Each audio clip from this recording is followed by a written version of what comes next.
ladies and gentlemen of the Philippine Press. Welcome to the Kapihan Indian version. The President will issue a short statement and will follow up with your questions. We come to the end of state visit. Ang daig ng bayan mo, sumasamot, umaasa sa tulong mo at sa tulong niya. Kanya ay lumaya na. Di na kailangan ang pagtanak ng dugo. Kailangan lang gamitin na isip at puso. Isabuhay natin ang isang kaisipan na tayo'y Pilipino at di dapat na maglaban.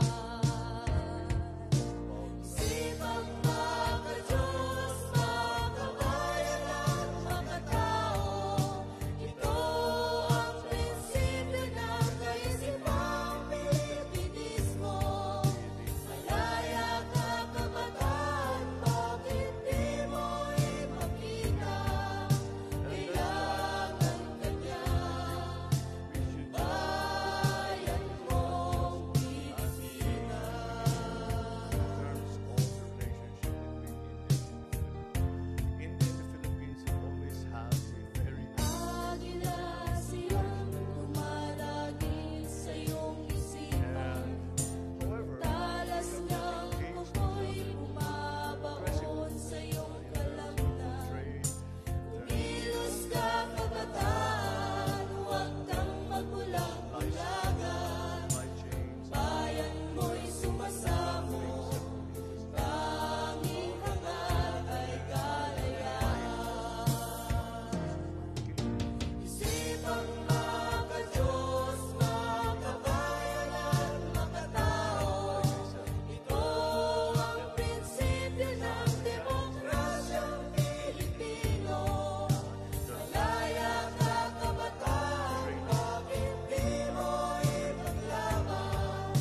Kailangan ka niya, bayan mong Pilipinas. nakita namin mas marami pa pang pwede. Kaya hindi ako Tumarang hawla, layarin ang hanap. susunod na buwan. Wis may malagas, pilit rin lilikas.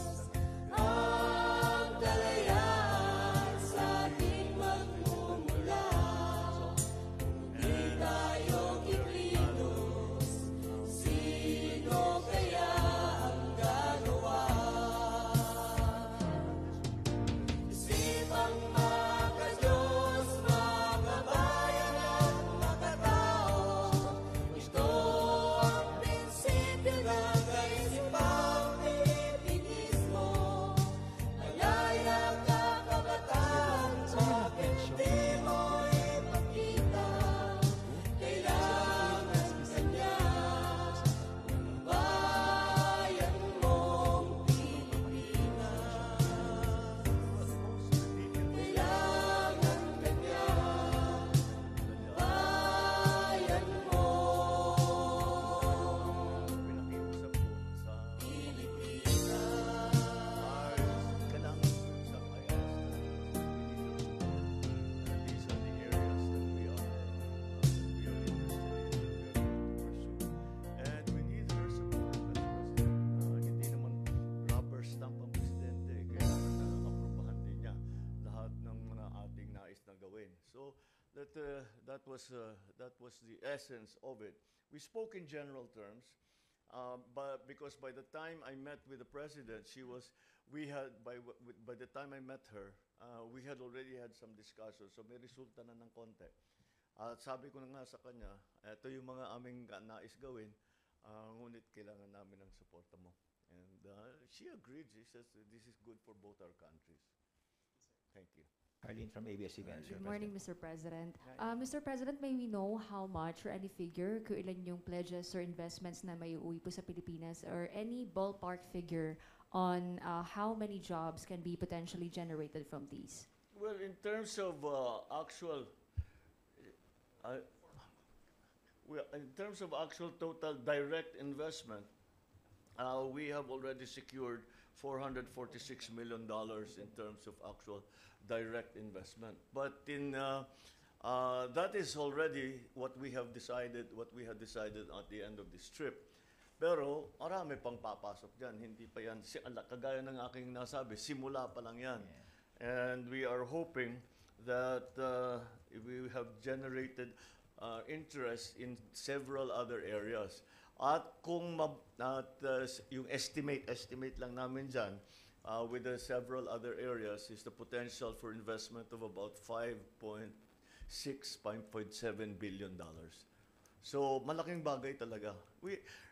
India is a very, very strong economy. India is the fourth largest economy in the world, and with the prospect of very soon becoming the third largest economy in the world. Kaya talagang napaka-aktibo yung kanilang ekonomiya, and we see that they have a very strong instinct for progress, for development, especially in the digital area. Next question, Mr. President, from Kathy from Manila Times. Good morning, Mr. President. Can we get your statement on the recent launch po ng China's rocket near Palawan? May mga expert po na nagsasabi that if open po ba tayo sa filing of another case against China before an international tribunal? And ano po yung ating next legal step kung sakali po? Well, it's not the first time that this has happened. And actually, if you look at the incidents, they did not commit any violations. There have been no casualties. We just wish that perhaps they could warn us a little earlier so that we know that the path of the rocket, where the path is, and kung magbibitaw sila ng stages, kung saan babagsak.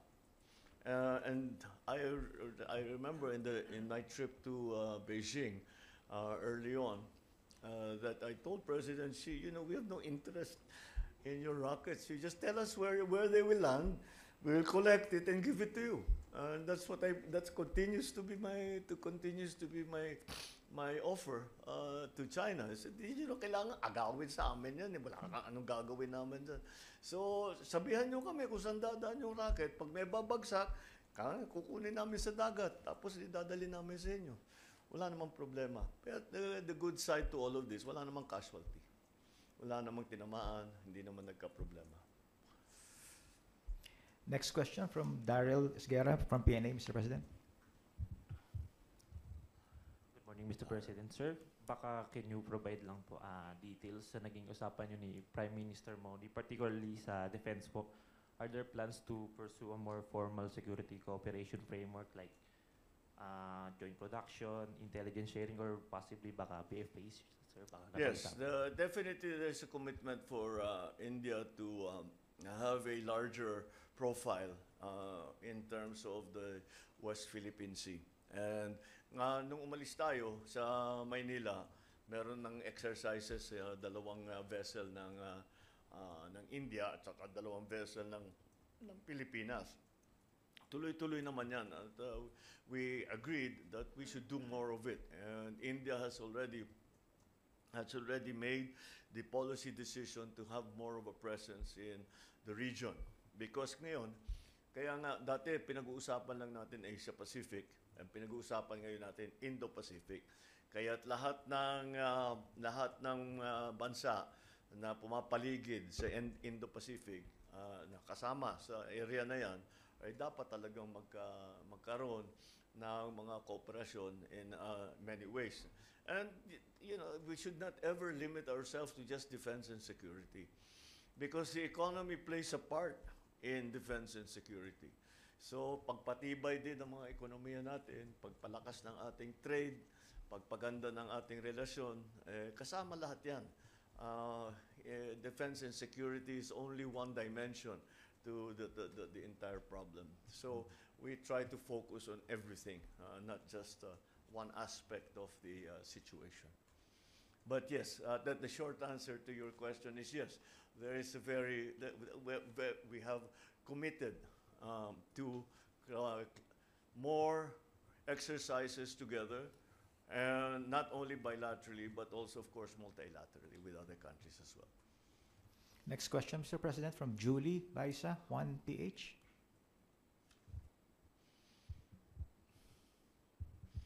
Good morning, Hi. sir. Hi, Julie. Sir, can we ask your thoughts or reaction doon sa Senate's decision to archive the articles of impeachment against VP Sara? One of the framers po ng 1987 Constitution, si Attorney Christian Monsod, said it amounts to a dismissal. And you've mentioned, sir, It amounts to? to a dismissal No. po. Let me clarify that. The merits of the case were not examined by the Supreme Court.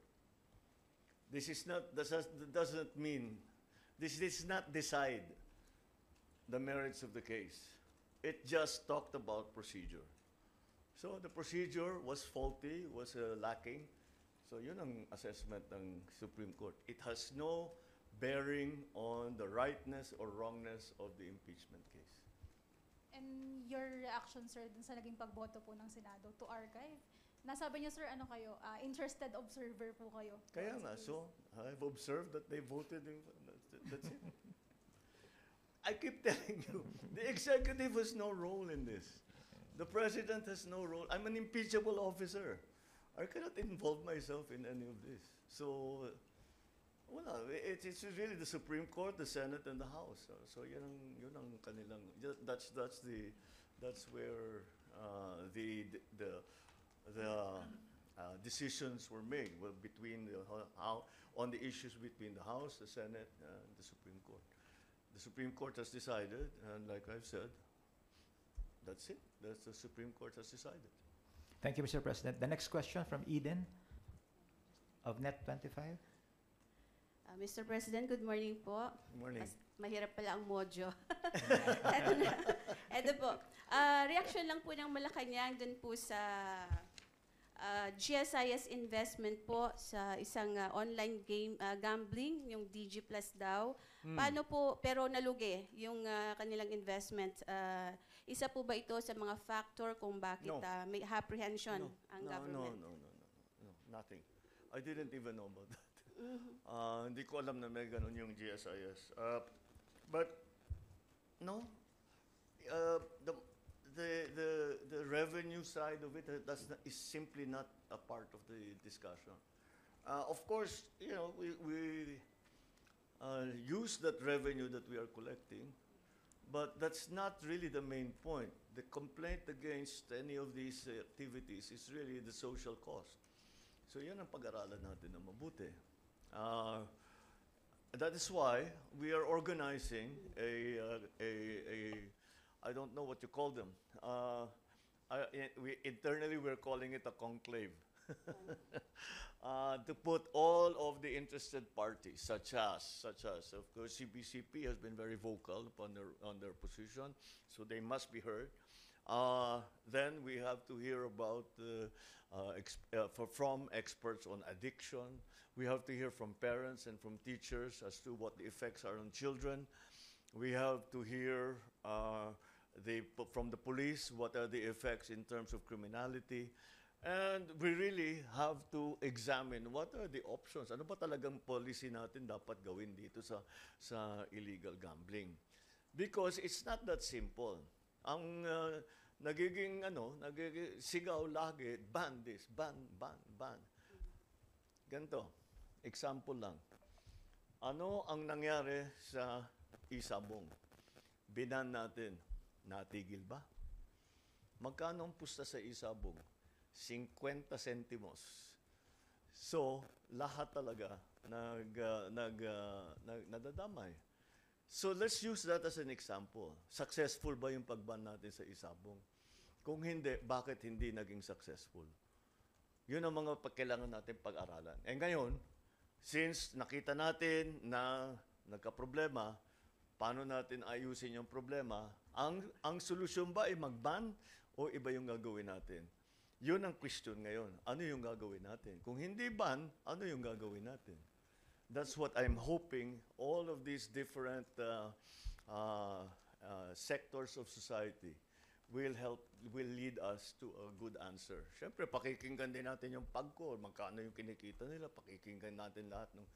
But all of that, but we have to hear from everyone because it's not a simple, it's not, in my view, ako lang I don't want to influence anyone's opinion here until we hear from the group who will be examining the question. But in my opinion, ban will not take care of the problem. We have to be a little bit more measured in our response.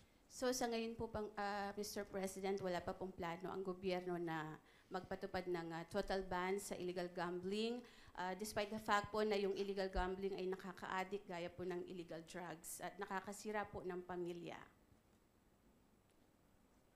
That's the thing. What is the problem? Is the problem online gambling? Or is the problem na addict ang tao o nadadamay at natuturuan ng mga bata na magsugal? That's the problem. So let's solve that problem. You know, ang nagiging online gaming is evil. Hindi naman, okay, di ban natin. Hindi ba? Ganun, nandun ang usapan ngayon when it comes to online gaming. Pero hindi naman, kailangan talaga may tendency kung minsan tayo dito sa atin, pagka may problem, ban. It's not necessarily the solution. Maybe it is. Baka pagkatapos ng usapan nila, sasabihin, kailangan talaga iban. Di iban. Pero pag-aralan natin na mabuti. Huwag tayong basta pabigla-bigla yung tinatawag. We have to be measured in our responses. If it comes down to a ban, then we will ban. But if there are better solutions than a ban, we will take those on. Thank you, Mr. President. The next question will be from Chanel, DCXL. Good morning po, Mr. President. According to COMELEC po, wala na daw pong formal signing for the bill postponing the Barangay and Sangguniang Kabataan elections, and that you will instead allow it to lapse into law on August 14. But on your part, sir, have you reached a decision on whether to sign the bill or let the bill? No, I'll sign it. I'll sign it. What are the main factors po you weighed before deciding? Because we are facing, one of the biggest elements here, kakatapos lang natin ng malaking eleksyon, midterm election. Susunod na rito yung BARM. Isasabay pa natin ngayon yung barangay. Masyado ang COMELEC actually nagsasabi hindi namin kaya dahil ang hindi naman ang kailangan nating tutukan yung BARM. You have to remember the BARM election that is upcoming in October is the first time we have ever had this kind of election at all. At all.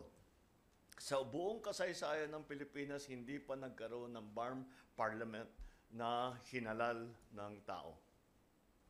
So, that is why it is so important. And if that election fails, malaking bagay, malaking failure yan dun sa peace process. Kaya't kailangan maging matagumpay ang pagganap ng halalan ng BARM. And that's why we really are focusing on that. And again, the local officials are saying we just finished a local election, magkakaroon na naman tayo ng barangay election, parang ganun din. Halos ganun din. So we with a view on the Supreme Court decision that we cannot shorten the term of the barangay officials, we are actually lengthening the term of the barangay officials. So that's not in conflict. So I think the most sensible, the most common sense solution is to postpone. All right. Thank you, Mr. President. The next question will be from Jean from Philippine Star. Good morning. Good morning. You've declared a hardline approach against corruption, even against allies. And impeachment developments aside, how can people still be confident in our accountability mechanisms given all the political noise? Again, there has been no trial.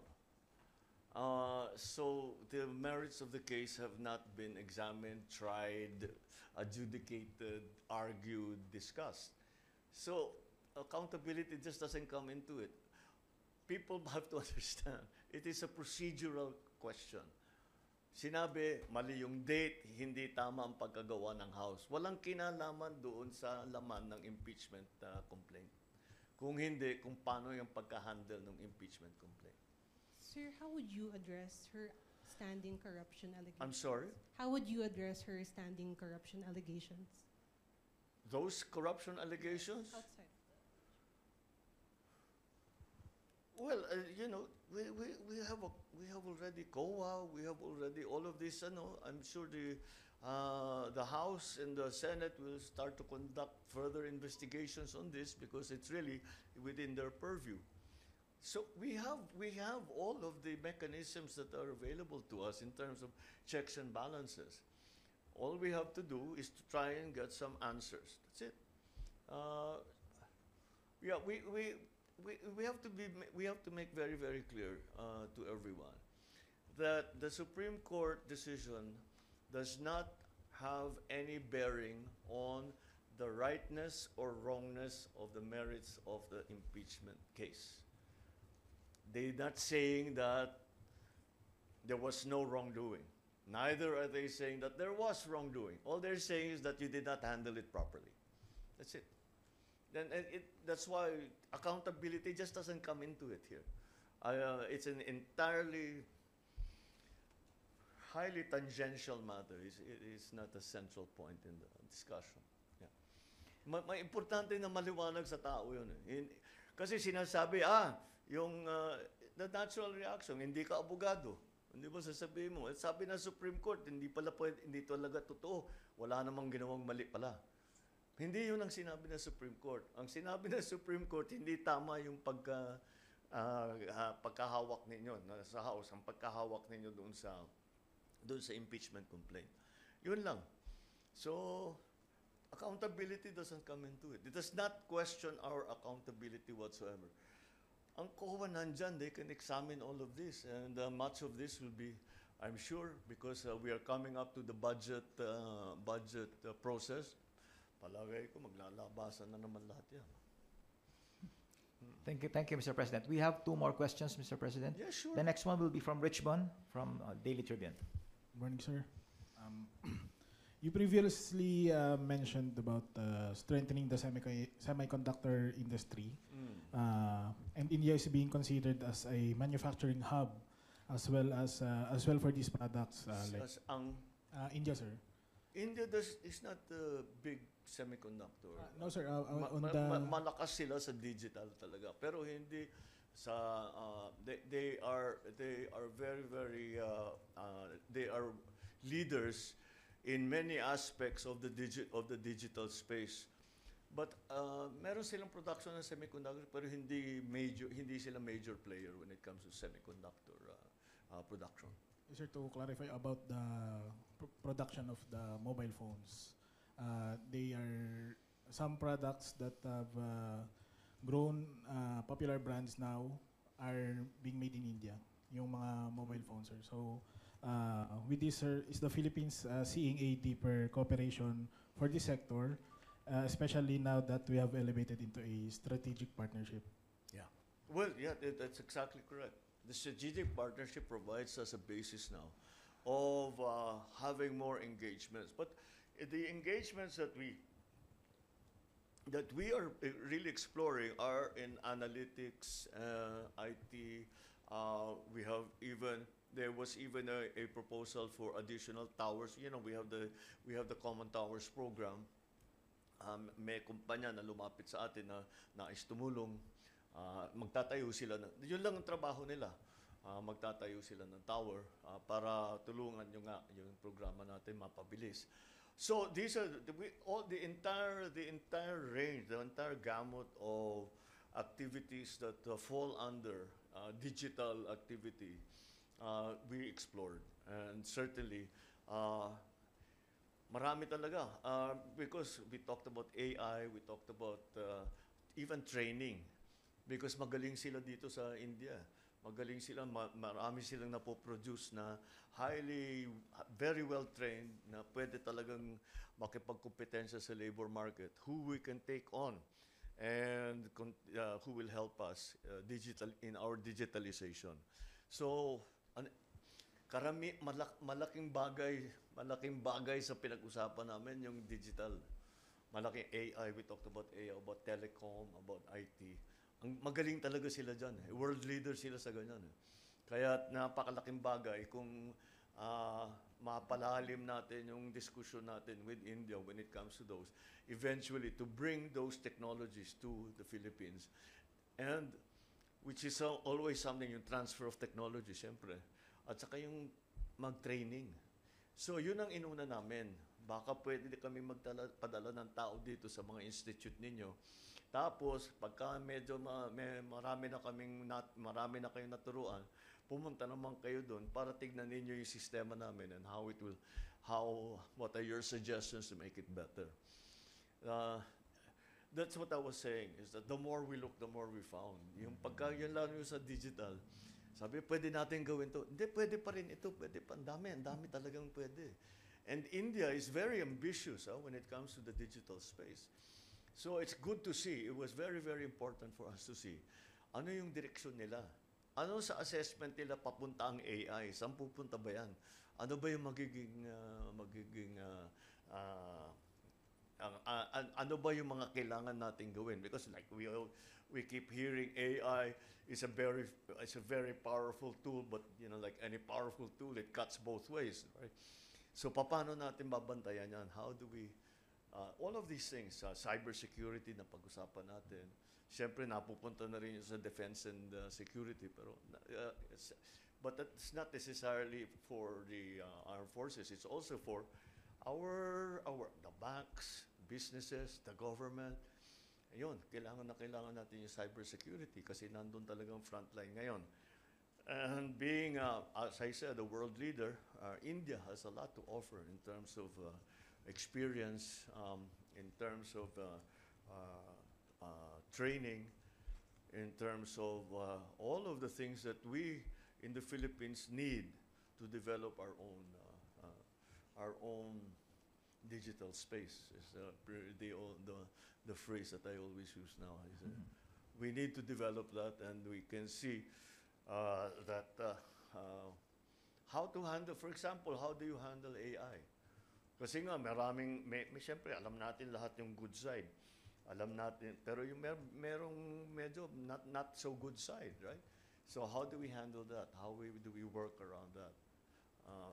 And then not only in the business field, but also in the political field. What is social media? Where is it headed? How do we deal with it? What misinformation, disinformation, fake news, all of that. How do we deal with that? What are there methods that we can use? Maraming bagay talaga, sobra. Yeah, like I say, ang dami talagang pwedeng gawin with India. There really is. And what was going in my head every time that I was talking to people, I said, why did we do this earlier? We should have done this earlier. But I'm happy that we did it now. Thank you, Mr. President. Mr. President, the last question will be from Salima Refran from GMA 7. Hi, sir. Hello. Magandang umaga po. Opo. Sir, you mentioned kanina na may mga bagay dito sa impeachment po na kailangan maging maliwanag sa atin pong publiko. Ang nangyayari po kasi, yung napapakinggan ay yung iba't ibang panig. Have you spoken or have they reached out to you at the very least, yung mga allies po ninyo or anybody dito sa sitwasyon na ito? Kasi nga medyo humahaba na po siya. Na humahaba ang? Yung usapin, sir, sa impeachment, maraming kailangan ipaliwanag. You mentioned it already kanina po. No, in my case, well, siyempre may nung tatanong sa akin, sasabihin, sorry, problema niyo yan. Hindi ako nanghihiram ng problema. That's your problem. That situation does not really involve me. It would be highly improper for me to tell my friends who are in the Senate and who are in the House na ito yung dapat ninyong gawin. Highly improper yun. Pati na ako, ma-impeach kung gagawin ko yun. Hindi ko gagawin yun. So yes, they ask, and we talk about it, but it's not as if I try to direct their actions. That's the last thing I want to do. Besides, when this all started, I immediately came to the conclusion, I have no part in this. So, we'll just continue doing our work. And then, mukhang tapos na. Ewan ko kung mag-MR pa ang house. Meron na. Oh, yun. Well, then the process will continue. Pabayaan natin. But if the Senate has decided not to try the case, I don't know. Even if the Supreme Court reverses itself, I don't know where that will put the whole thing. I don't really worry about it too much for myself. I just need to. There's so many things we need to do that I don't have. Those are my priorities, not this. All right. Thank you very much, Mr. President. On that note, we conclude today's Kapihan. Maraming salamat, everyone. Thank you. Thank you.